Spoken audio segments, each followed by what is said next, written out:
Ciao everyone and welcome back to Growth Talks. My name is Raffaele Gaito and I'm your host, and my guest today is Stefano Pochet.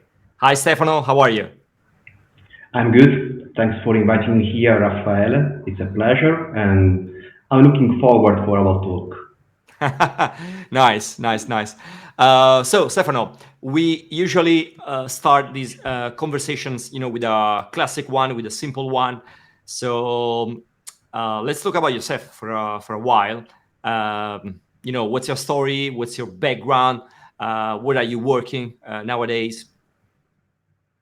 Yeah, sure. I am Stefano Pochet. I am a growth engineer. I started my career as a software engineer, but during university studies, I developed a social network. We are talking about 20 years ago, so Facebook was not there yet.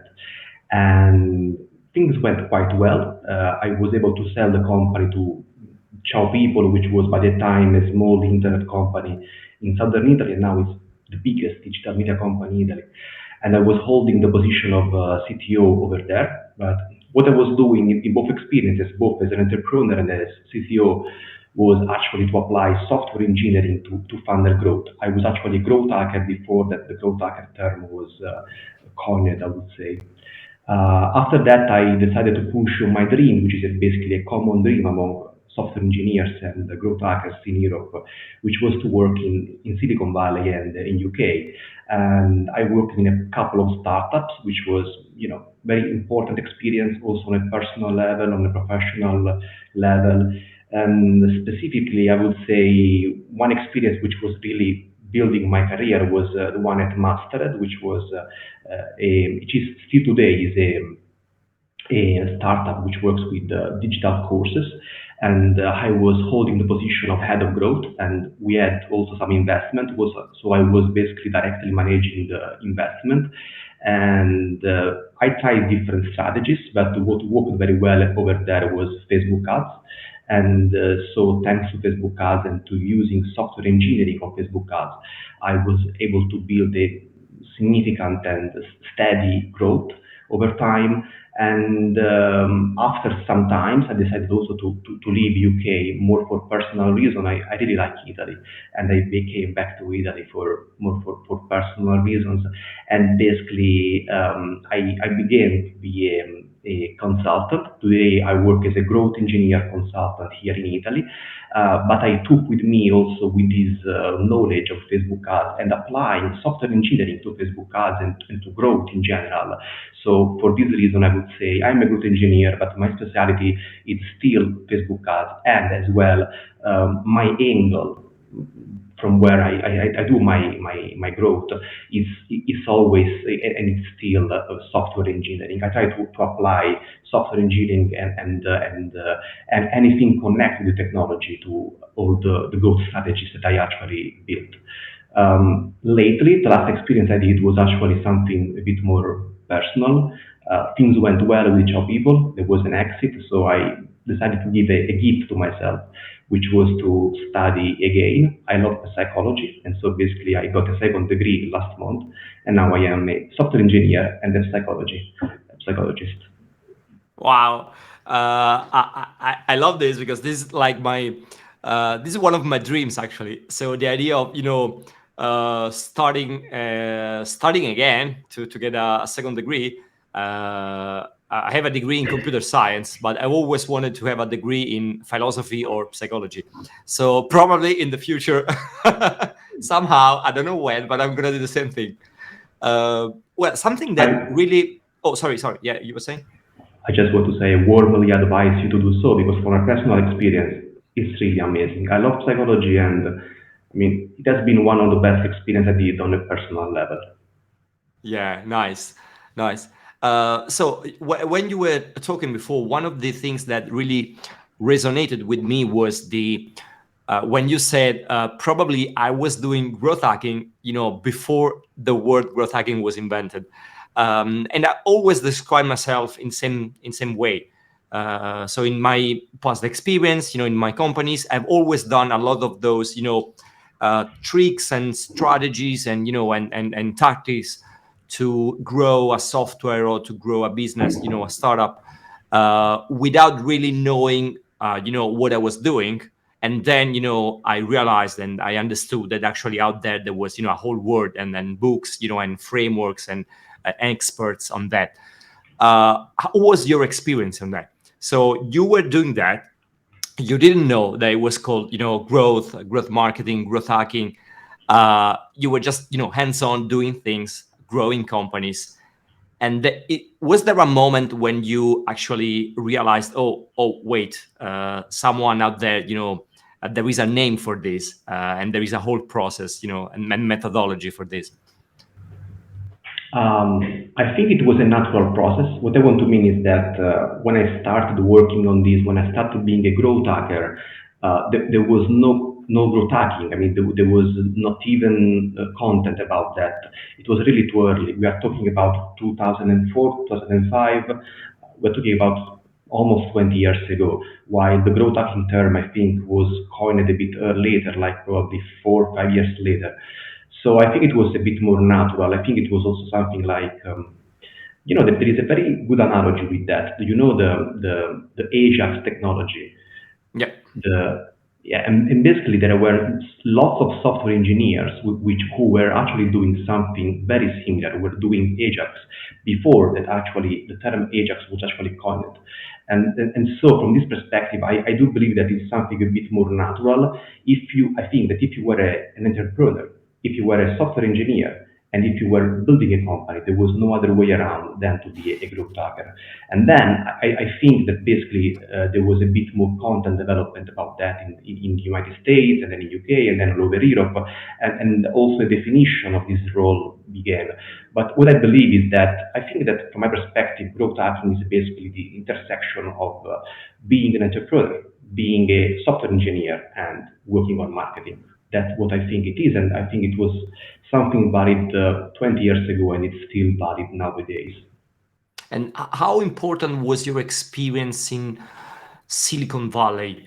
You said that you were growing and you decided you wanted to work in Silicon Valley and then in the UK, and I suppose in both places, the atmosphere, the whole the whole situation, and the atmosphere around those topics was quite different than Italy back then. So how important was Yeah. for you to go there in Silicon Valley, where they actually invented growth hacking and working hands-on in a different ecosystem, a bigger one, a more explosive one with more money, more technology, more people? I think it was a very important experience for myself from different perspective actually. Also on a personal one, because going there by yourself alone and starting almost from nothing and trying to build a reputation over there as well has been a very important. And also from a management level, what I want to mean is that in both in United States and UK, the managers were behaving quite differently. Actually, the managers were calling it in a specific way. They were calling it hands-off management, and actually that teaches me a lot about actually how to work with growth hackers and how to manage creative people who needs a lot of space and creative to actually express themselves. Talking specifically about growth hacking, I think that the most important thing that for me was actually to have the possibility to manage investment. This is something that happened at Mastered because if you want to fuel real growth, you can use some free channels. Sometimes you can actually do something very good and very great and do an impact with the free channels, but usually it's not the case. If you want to grow very good, you need to use advertising, and this is what actually happened at Mastered. And so from this perspective, I think that the most important experience that I actually had over there was to actually experience a real strong growth and being the responsible of the management of the investment over there. This is probably the most important experience I think I took with me from UK and from US. And was it back then that you started to work on Facebook ads? Because you said that your main focus today, and also part of your experience was to do growth hacking, but also to do Facebook ads. Was it back then that you started to work on Facebook ads? Yeah, precisely. What happened over there was that until then, when I was in Italy and also in the States as well, I was using always free channels to fuel growth. So when I joined the master, we had an investment, and I tried to leverage free channels. I tried everything. I tried, scraping and cold prospecting. I tried to leverage some Facebook groups. I tried to leverage referral programs, viral programs. They were good, and some of them were also working as well. But if you really want to grow fast, if you really want to have an impact, you have to use advertising. And that's what we did at Mastered. And so, yes, when we began to try Facebook ads, we tried as well YouTube ads, we tried as well LinkedIn ads and Pinterest ads. But what happened was that Facebook ads worked very well for us. It was, I think, for a specific combination of reasons. One was that Mustard was doing courses about fashions, and we had important fashion artists working with us. And so this is something which drives a lot of engagement and a lot of excitement, and so ultimately a very great social proof, which was working very well with Facebook ads. And from another perspective, I think we were using Facebook ads very well from a software engineering side of the work. So yes, I mean, this is where I began to use Facebook ads. This is where I also had the ability and the possibility to actually manage a significant investment with Facebook ads. You said something really interesting. I want to know a bit more about it. You said if you want to really grow, at some point you need money and you need to run ads.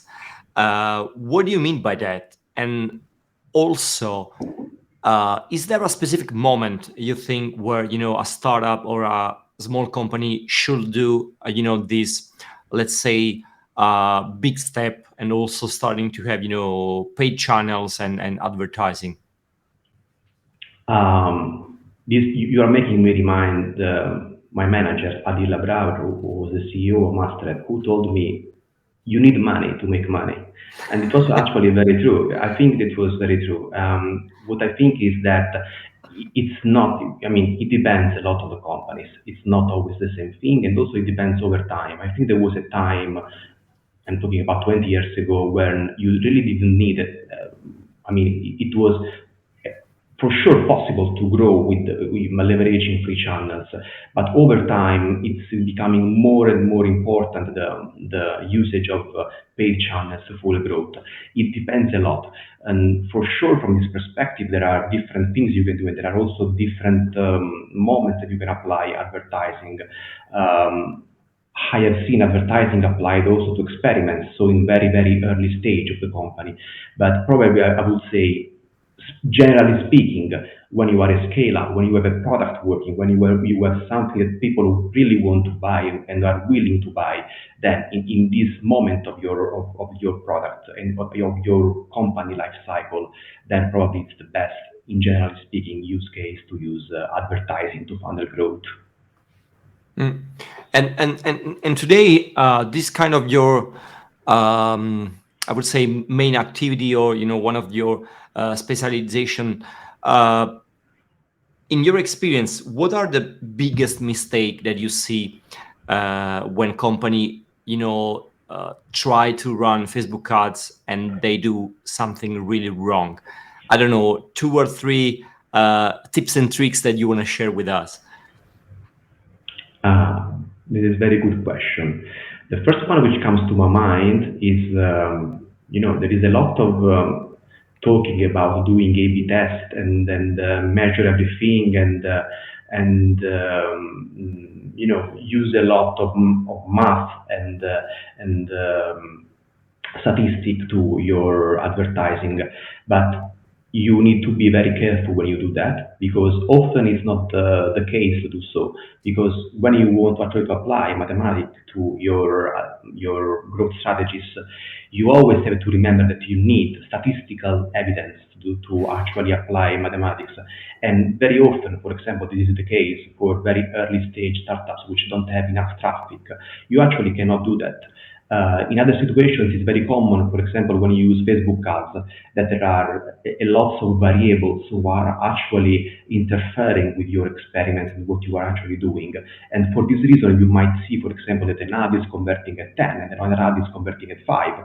And you might think, oh, this actually ad is much better than these others. But you always have to remember there are some other factors which would interfere with your strategy.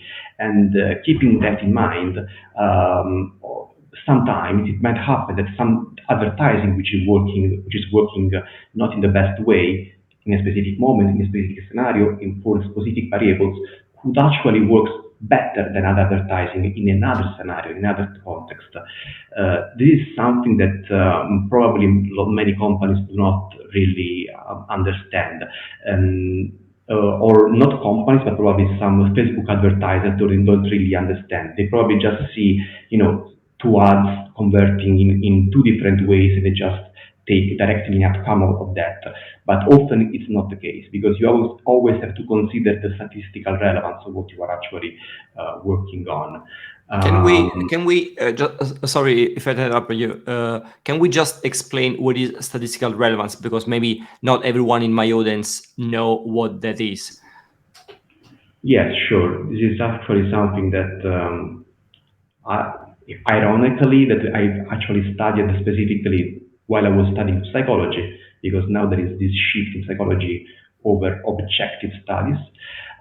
So very quickly, statistical evidence is basically when you do an experiment, basically you have to respect some context and scenario to basically have some to be sure from a statistical perspective that what you are doing it has an empirical evidence.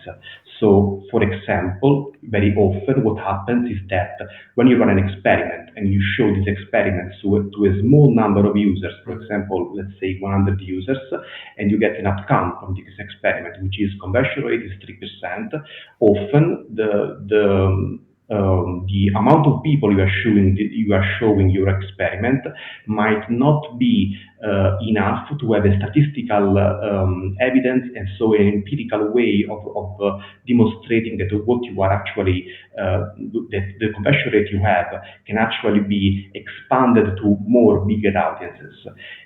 Instead, if you have a bigger audience, for example, 10,000 people or 100,000 people having a look at your experiment, then you can be more or less safe and sure that what you are saying it's actually has an empirical evidence, and so could also be applied to a bigger user base.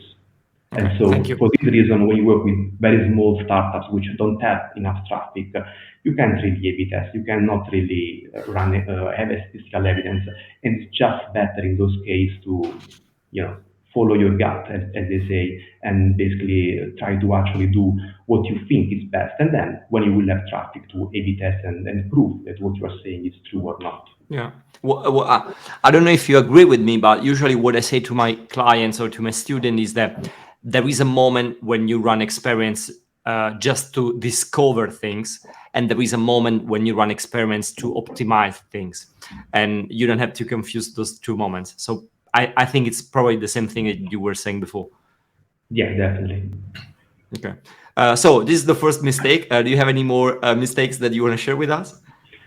I think it is something which has to do with probably the last shift that is happening on Facebook ads.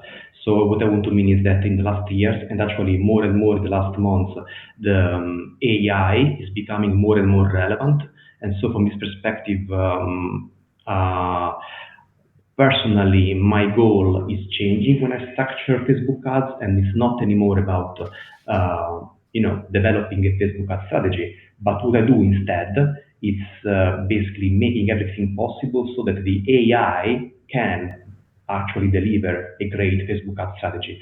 So from this perspective, I think that you always have to take this in mind when you develop your own strategy, and you always have to make everything possible to make the AI optimize your ads. For example, just to be more specific, two very simple mistakes that someone can do. The first one will be to target too much, to micro-target your segments and to micro-target your audience. In this case, you will not give the Facebook ad algorithm the opportunity to actually optimize and apply the AI to optimize your targeting. And the second one, which I think in this moment is the most important one, is to not to measure everything that you can measure on Facebook ads.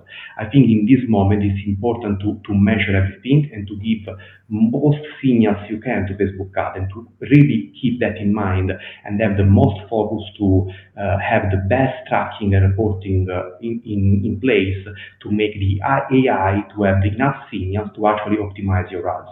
So just to be very quick, just to give you a real example, sometimes you spend too much on creative and you don't really spend so much time on tracking and reporting.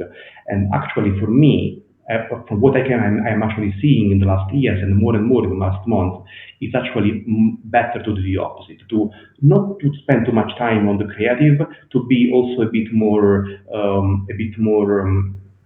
generalistic in your creative, but spend the most time as possible on tracking. Give Facebook ads all the numbers you have and all the signals you have about your user base, everything. This is probably the most important advice I can give nowadays when building the Facebook ads.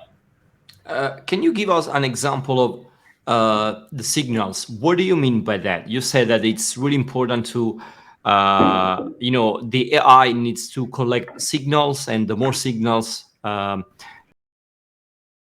better the algorithm can optimize our campaigns. What do you mean by that? What are some example of signals that we can actually share with, the Facebook AI? There are many that you can do. For example, when you have someone visiting your website, that person can do different actions. So you might think, oh, I'm optimizing for sales or for checkouts. I will just track checkout and sales. No, instead, track everything that the user is doing. Track also when they add to cart, or also when they visit some specific page, or also when they do some specific events. But more specifically, also there are also some other tools you can use, which is, for example, one is Facebook Conversions API, and another one is Facebook offline events. Those are, for example, two different tools you can use to do something similar, but actually you also should use those two tools in a slightly different way. The first one, Facebook Conversions API, should be used more for the conversions that you want to optimize for, while the second one should be used more for measurement purposes. So from this perspective, when you have something, for example, happening also on the back end, so when you have, for example, someone qualifying your leads, you also should send this event to the Facebook ads back.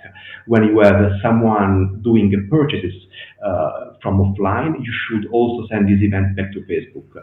And there are also some other scenarios where you can do also something a bit more advanced.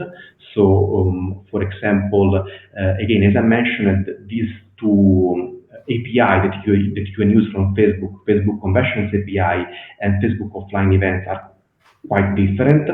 So, very quickly, the second one, Facebook offline events, actually let you send events even after some time instead the conversion happened. So you should really make advantage of that. You should send the conversions API if your time frame window between the purchase and someone seeing your website is small. But if it's much longer, then you should use Facebook offline events. In this way, you will basically optimize and make sure that everything you can send to Facebook, you are actually sending it. If you are enjoying this episode, please check out my lead generation course. You can watch it for free on gaito.link/skillshare, GAITO. As an entrepreneur, marketer, or business owner, you know how crucial lead generation is. In this course, I'll be sharing with you 20 proven tactics for lead generation in both B2B and B2C markets. You can watch it for free on gaito.link/skillshare, GAITO. You'll find the link in the description. So what I understand from what you were saying is that, especially nowadays with the whole situation about privacy and GDPR and and new policies, and since it's always getting more difficult to collect third-party data, it's getting more important to use our own data. So that's why you say you should also integrate your back end with your front end, and give this information to the AI.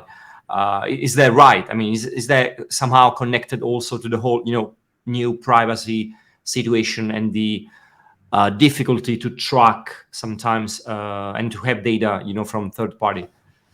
Yeah, I mean, I think you should do your best to make everything possible to send all the data you have, all the signals you have to Facebook ads. Of course, in relations and in respect with the regulations that are in place, which, yes, are actually making things harder from some perspective to actually measure and track users.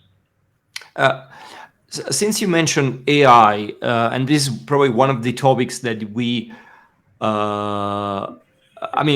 had several guests here on the podcast on this topic. I was wondering, what's the situation, AI and advertising? So AI is taking over both in Meta ads, in Google ads. It looks like that from their point of view, they're telling us, okay, our algorithms are working better than you, so give us the information and let us do our job. Uh, is this what's happening right now? Yeah, I mean, I think we are in a moment where things are not clear yet. There is a lot of potential. There are lots of ways that AI could be applied in very different ways. For example, I'm making a strong usage of AI to when I actually do code development to basically to optimize and to speed up my process. From a Facebook advertising perspective, there are a lot of advancement that Facebook Ads is doing from that. For example, they are trying to optimize the way you are doing targeting, or they are also trying to optimize in an automatic way the way that you are actually building creative by applying AI.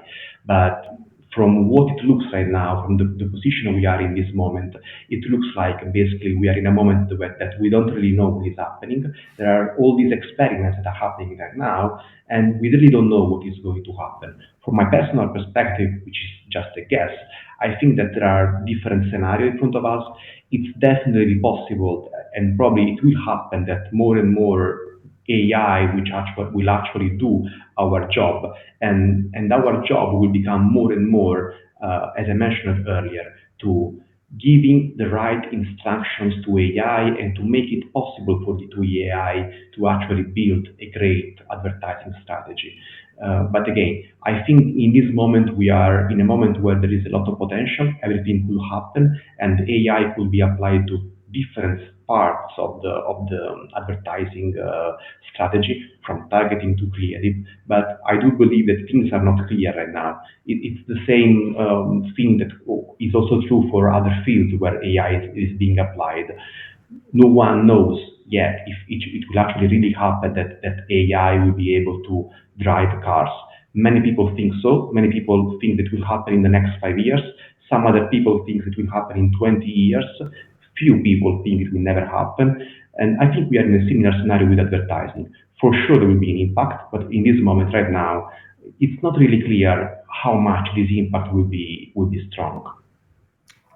Okay, staying on that, um, as you said before, AI is changing the way we do our jobs.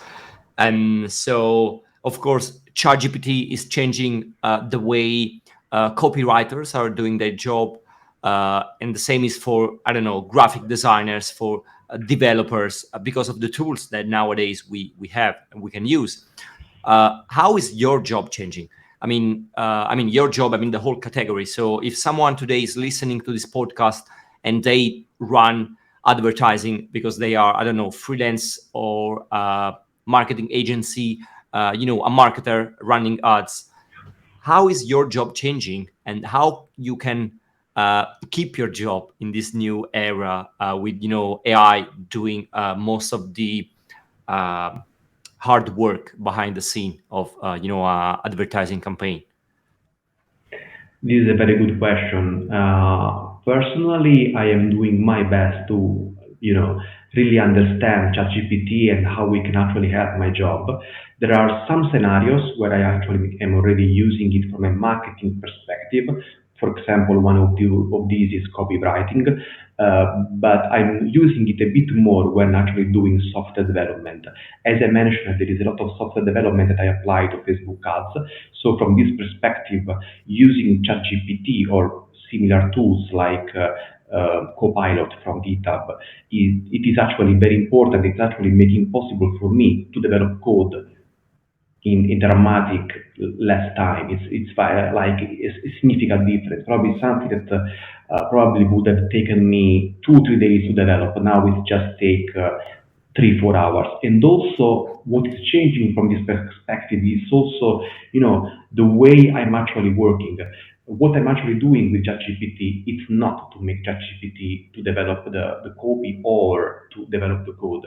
What I'm actually doing is basically to I am kind of a software architect in this way, so I'm basically dividing all the code that I'm doing in smaller portion, and then I'm giving these smaller portions to ChatGPT, which is actually making the grammar side of the coding or the grammar side of the marketing. And after that, what I'm doing is actually to review the code. So from this perspective, I would say I'm using ChatGPT to optimize, speed up my job, but also to make it a bit more creative and lose less time on the grammar side, and which could also be applied both on the English grammar side and also on the code grammar side. So I'm spending less time in doing low level jobs, and I'm spending more time in actually doing high level job.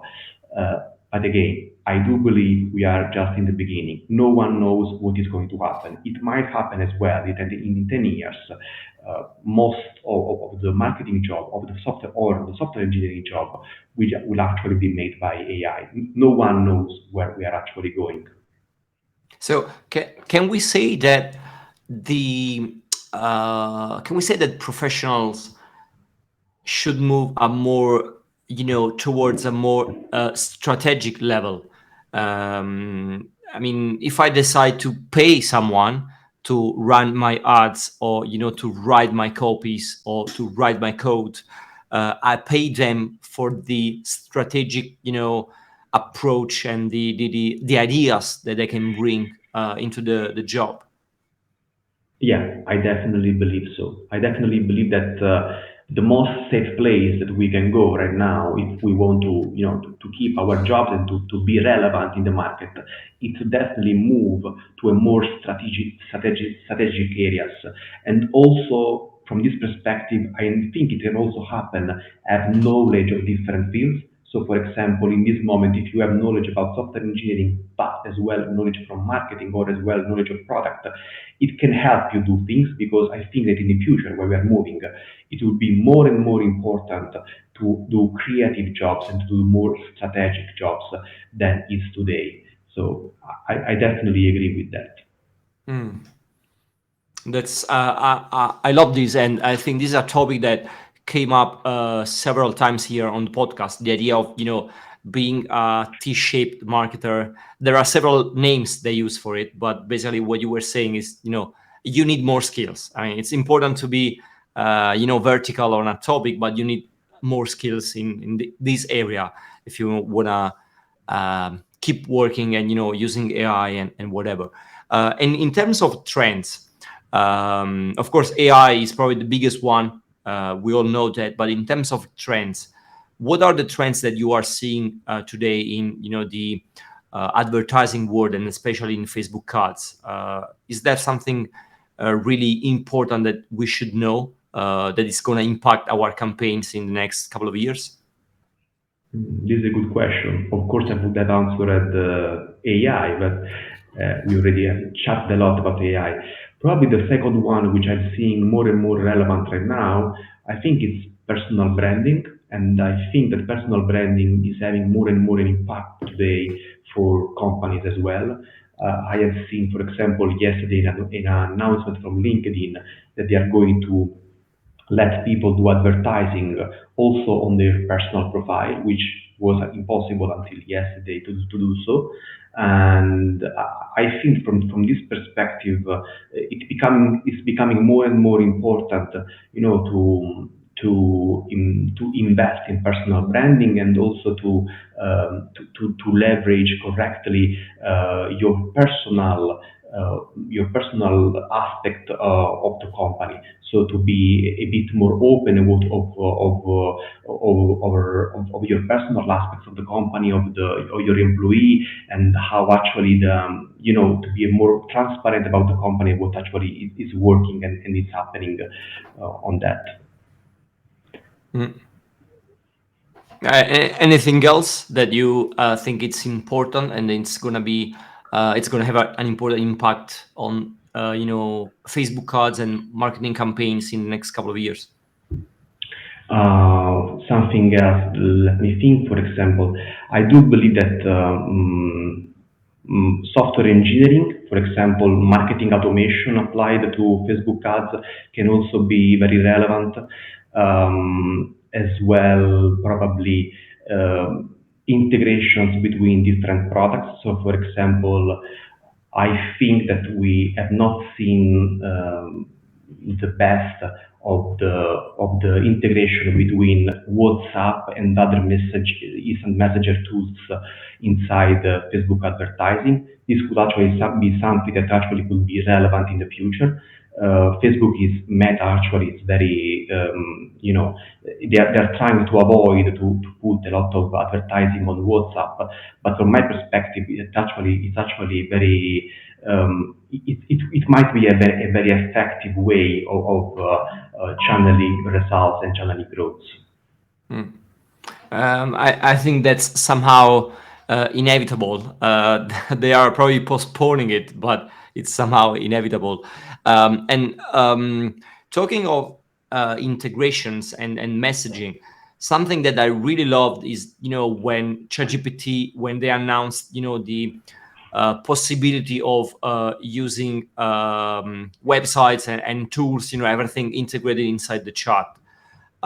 It's kind of now I can see the future of that tool, and a future where we not only use ChatGPT to ask questions like write me this copy, give me ideas, create this content, but we can actually use ChatGPT, I would say, as a kind of personal assistant, so buy me tickets, or, buy me groceries, or, whatever, plan my next holidays, whatever.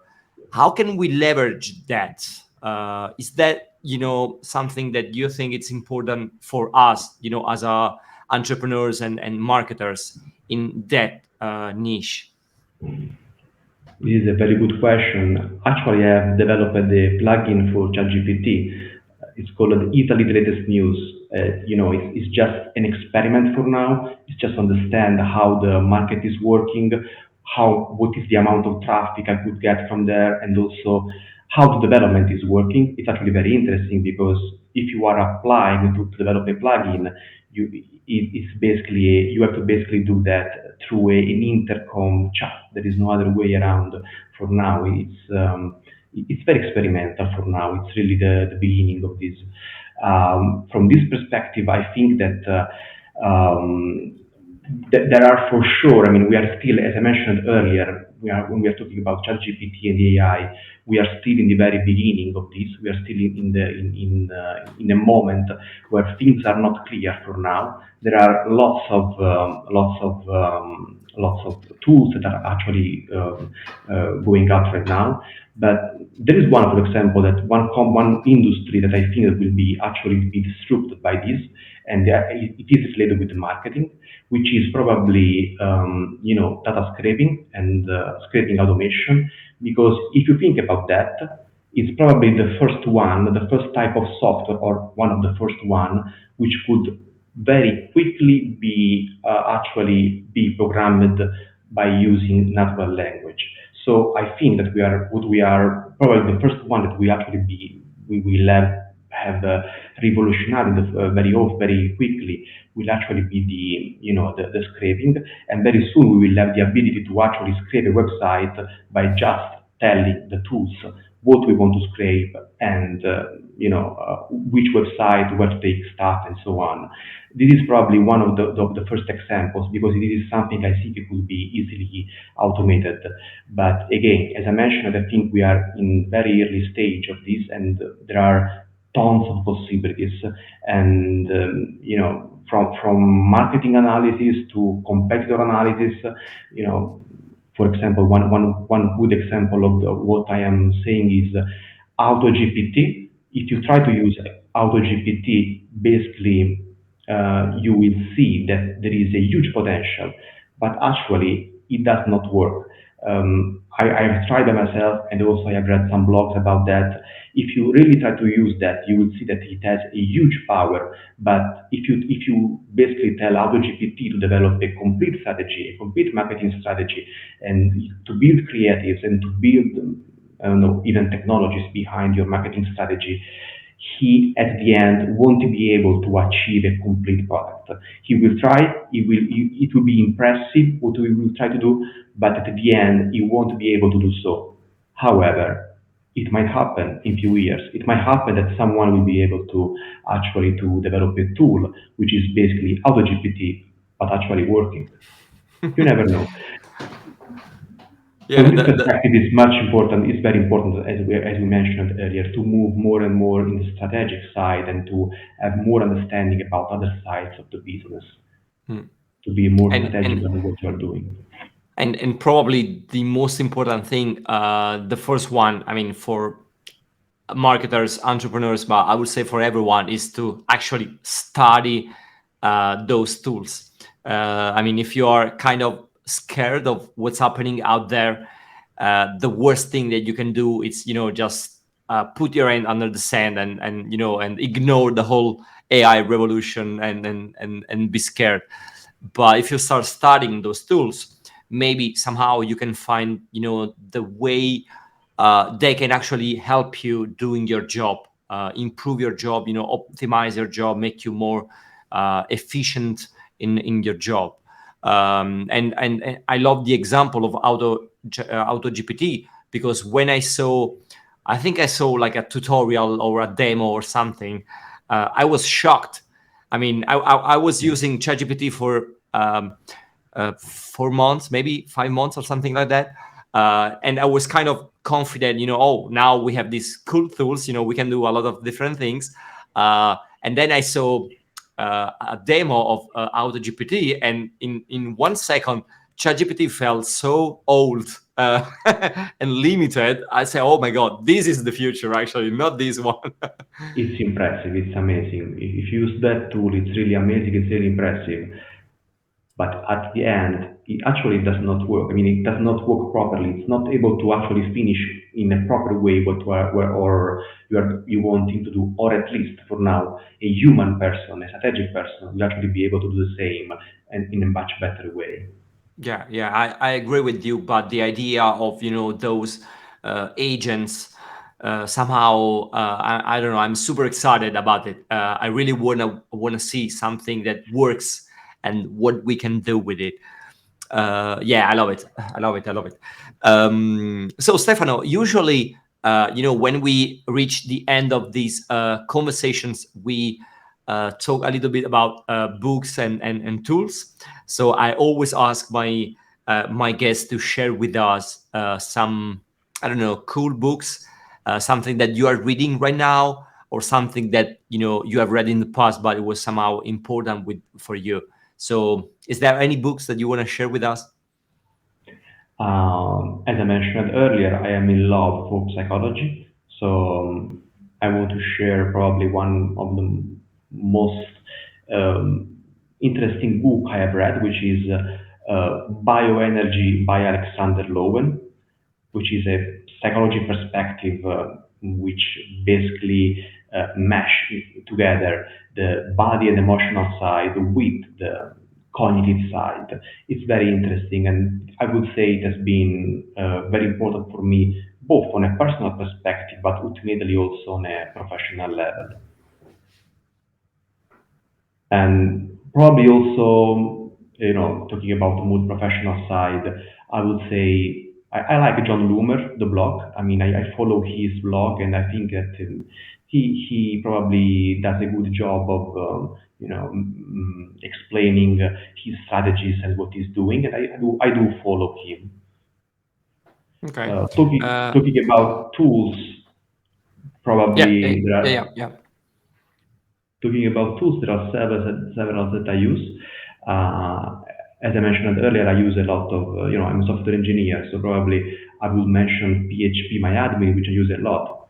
It's a kind of a joke because, it's software engineering, so it's not really, relevant for advertising, but I actually do use it. Or anyway, I would say I would advise people to learn to use databases, to learn SQL and learn NoSQL. From another perspective, probably I would advise Apify and Rapid API, which are tools that you can use both for quick deployment of some scripts that you are actually doing. And Rapid API actually is a place where you can find lots of APIs that can help you doing your job and speed up your software development efforts. Cool, cool. Of course, as usual, I will leave all the links in the description of the episode, both the books and the tools. Stefano, before saying bye, do you have an online presence? Is there somewhere where they can read you, follow you, LinkedIn, Twitter? I don't know, some links that you want to share with us. LinkedIn. You should follow me on LinkedIn. Yeah. Okay, perfect. I will leave your link in the description as well. Stefano, thank you so much for your time. It was great talking to you. Thank you, Raffaele, for inviting me here. Thanks for listening to this episode of the podcast. I hope you enjoyed it and you learned something new. Make sure to subscribe to us on YouTube and Spotify to stay updated on new episodes. With your support, I can continue to bring great content and great guests to this podcast. So hit the subscribe button now, and I'll see you in the next episode.